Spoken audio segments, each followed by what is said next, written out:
94.3 The Dude is very grateful to our men and women in uniform.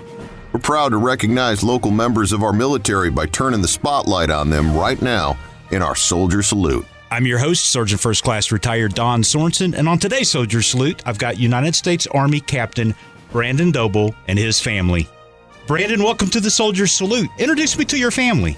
I'm Captain Brandon Doble. I'm here with the lovely Kayla Doble, my wife of 7 years. I'm here with Tessa Doble, my oldest. She is 6. Bryson is 4, and Benson, which is 2. Funny fact is they were all born in November, all 6 days apart as well. I bet birthdays are fun at your house. Oh, absolutely. Kayla, tell me a little bit about being a mommy in the U.S. Army. I'm actually a military brat. I watched my mom growing up, and she did it so gracefully. So when I got married and became a military spouse myself, there's a lot of falling down and calling my mom, asking for help. It's a lot harder than I thought it was going to be. I thought I had it in the bag because I had watched it growing up, but it's a lot different and a lot harder than I thought it was. Brandon, tell me a little bit about what you're doing here at Fort Jackson. I've been at Fort Jackson now for about 18 months. I'm currently working as a company commander for basic training. So all the new recruits that come into the Army, I go ahead and allow their drill sergeants to teach them how it is and transform them into soldiers before they actually go on to AIT and their first duty station. How does that help you prepare yourself for being a father? I mean, you're kind of taking care of kids at work and at home.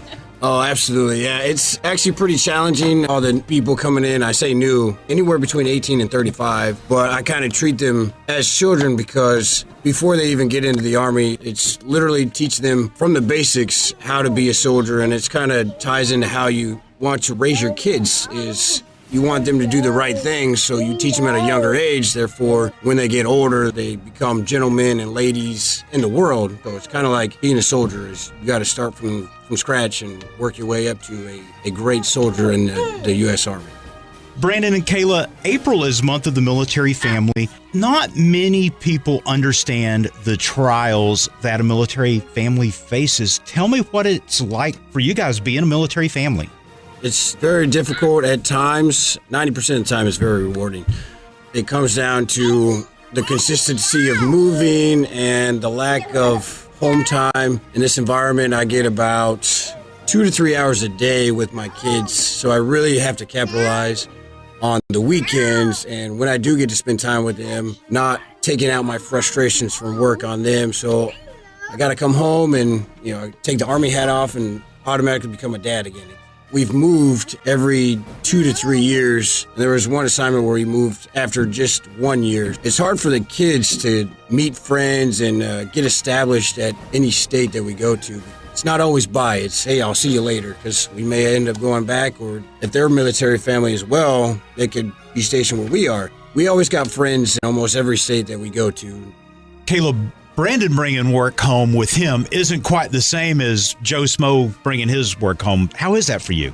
I think he does a really good job about taking off the Army hat. I've seen him in the work atmosphere, and they do have to kind of put on a serious facade, and that's not who my husband is. So when he comes home and he is separate from his work atmosphere to our family life, he plays with the kids. We do all of those marriage retreats and everything, and they talk about setting time aside to kind of like cool down before you come home because it is a different atmosphere. I think his outlet is kind of playing with our kids, and he's such a great dad, and he comes straight into playing and tossing them around and making them laugh, making us all laugh. I think he does a great job. Kayla, being a military spouse has so many challenges, the least of which is those times that the U.S. Army calls you up and says, hey, Kayla, where do you guys want to go next? Because that's how it happens, right? Sort of, yeah. They give him a list of available options, and our last list that they gave us, there were 70-something on that list. And going through that, we're like, wow, for one, we know people in almost every place, so that's really cool. And I'm like, oh, yeah, we could go where my friends are at, and I won't have to start over. But I think that it come down to is there's a lot of places that I want to go and that I've been already, and I'm up to go see new things, new adventures, every place is what you make of it. So it's nerve-wracking, it's scary. but at the same time, it's so worth it. Yeah, like Kayla said, we had an original list of 76, and you like to put down your top 10 of where you actually want to go, and you start looking forward to it, and you start kind of pre-planning, you get the excitement, and then, you know, Army comes back and says, hey, here's a secondary list of none of your top 10, so now you have to re-plan everything.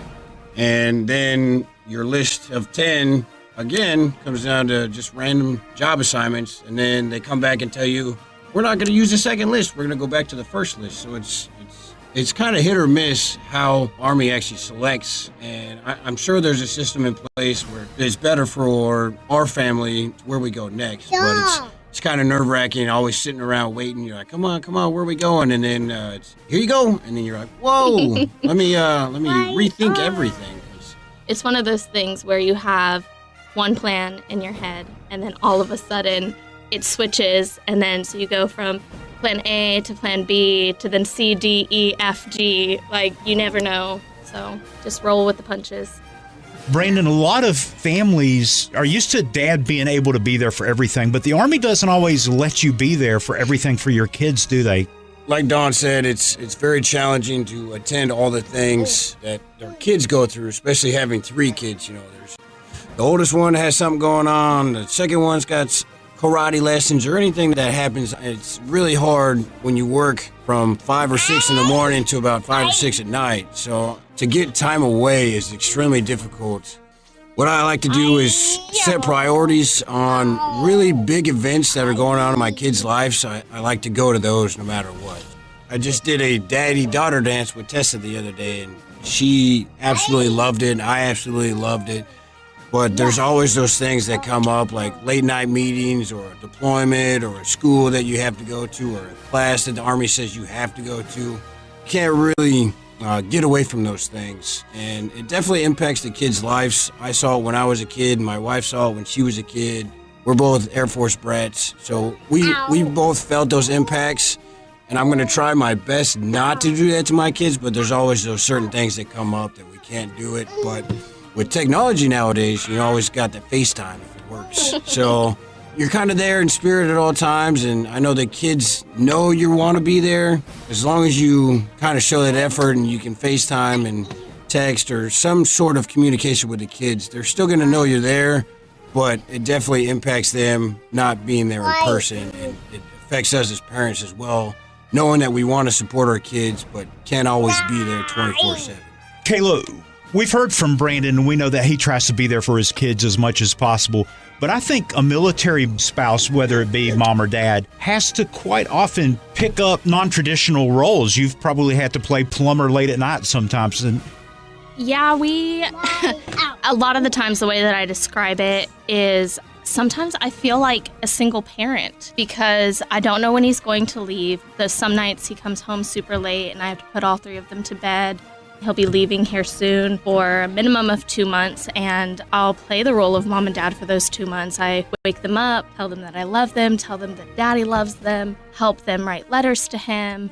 So it is challenging, but for me as well, I am so thankful that I do get to be there with them, and as a military brat, I can sympathize with them when they are sad that daddy's away.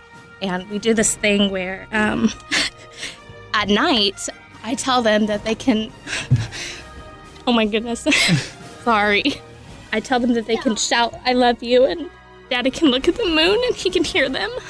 And it's really hard, but I'm so proud of what he's doing, and I am thankful that I can take on this role and that I can be mom and dad for them at those times. So she does a really great job.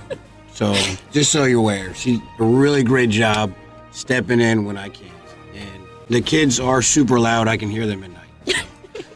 Brandon, we're coming up on one of the busiest times of the year for Fort Jackson, summer surge. You're going to be flooded with thousands of children of our listeners. Do you think being a father and having that military family support helps make you better prepared to deal with the children of America? Yes, it does, Donna. summer surge, we get about 260 new trainees or recruits that come in to just one specific company. So mine alone would have 260. On a slower time, we get about 160. So it really takes a toll on the cadre, because instead of about 1 to 15, you get about a 1 to 30 ratio. So a lot of the families are really putting a lot of trust in us as military members to take care of their kids, to make sure that they become the best soldier that they can be. I really sympathize with the parents and not knowing, especially in this new age where it's instant gratification, communication at all times, and then as soon as they get to basic training, there's no cell phones, there's no Facebook.